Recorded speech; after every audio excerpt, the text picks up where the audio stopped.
Hello दोस्तों, Rana classes में आपका स्वागत है। तो आज की लेटेस्ट कॉम्पिटिटिव एग्जाम और जो डेट बताऊंगा, तो इस वीडियो को शुरू से अंत तक देखना ना भूले। तो आज के अखबारों में क्या क्या में मुख्य खबरें हैं। तो राज्य के जो कि वर्ष 2020 से 2025 के बीच स्नातक उत्तीर्ण विद्यार्थी योजना में करा सकते हैं पंजीयन। राज्य के विद्यार्थियों को जुलाई से अप्रेंटिसशिप का मिलेगा मौका। ये क्या है, इसको देखते हैं। तो आज ही का है ये। तो राज्य के स्नातकोत्तीर्ण विद्यालयों को जुलाई से अप्रेंटिसशिप करने का मौका मिलेगा। इसी को लक्ष्य मानकर शिक्षा विभाग की तैयारी चल रही है। अब तक इस योजना के तहत राज्य के विश्वविद्यालयों और महाविद्यालयों के 1,20,000 विद्यार्थियों का पंजीयन हो गया है। पंजीयन की प्रक्रिया जारी भी है। राज्य के स्नातक उत्तीर्ण 60,000 विद्यार्थियों को इस साल अप्रेंटिसशिप दिलाने का लक्ष्य रखा गया है। हालांकि आवश्यकतानुसार इनकी संख्या बढ़ाई भी जा सकती है।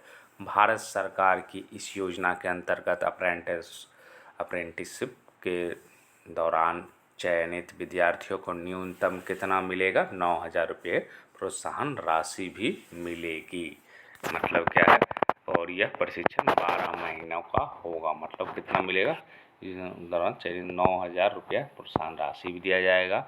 यह प्रशिक्षण 12 महीनों का होगा। इस योजना के तहत प्रशिक्षण प्राप्त करने वाले विद्यार्थी को मिलने वाली राशि का 50% हिस्सा जो है भारत सरकार है जो कि देगी। तो ये जो है आपको 9,000 रुपये भी मिलेंगे। और क्या है इसमें? वहीं प्रोत्साहन राशि का शेष हिस्सा संबंधित प्रतिष्ठान विद्यार्थियों को भुगतान कर दे। विद्यार्थियों को राज्य सरकार के विभिन्न विभागों, निगमों तथा निजी संस्थानों में अप्रेंटिसशिप का मौका मिलेगा। संस्थानों अपनी आवश्यकता के अनुसार विद्यार्थियों का चयन करेगी।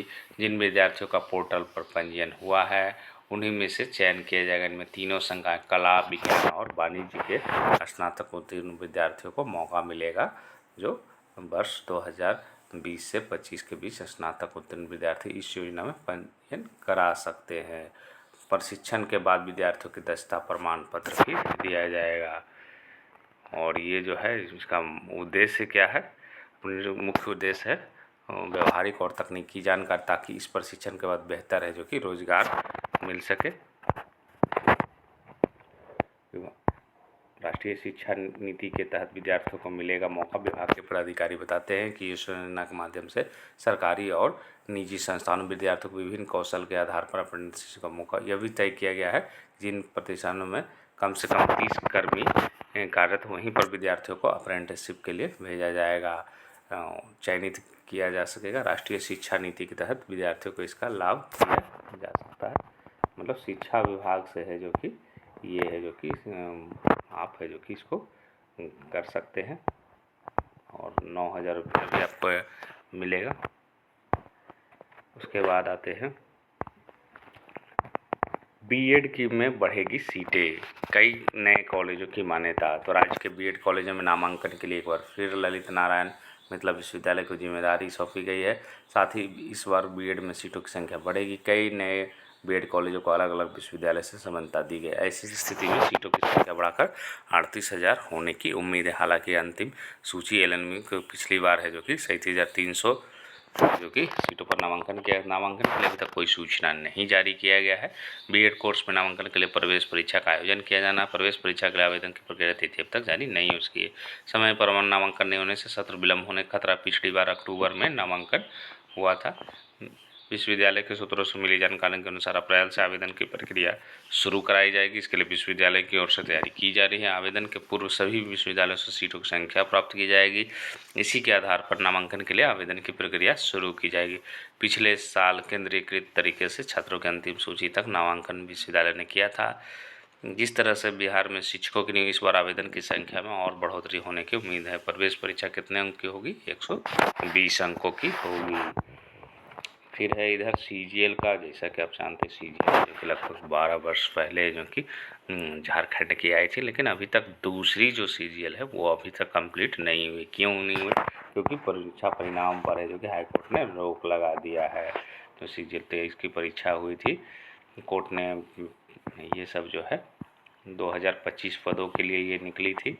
और जब तक है जो कि मामला है जो भी साक्ष्य कहा जा रहा है कि नहीं मिला है और ये सब कार्रवाई की गई है, लेकिन इसमें जो है जब तक ये क्लियर नहीं हो जाता तब तक है जो कि CGL जो JSSC CGL है जो कि परीक्षा पर जो कि परिणाम पर है जो कि रोक लगा दी गई है। मतलब वहाँ 12 सालों से अभी तक है जो कि JSSC CGL 1 की मान कर चले अभी तक कार्य संपन्न हो रहा है।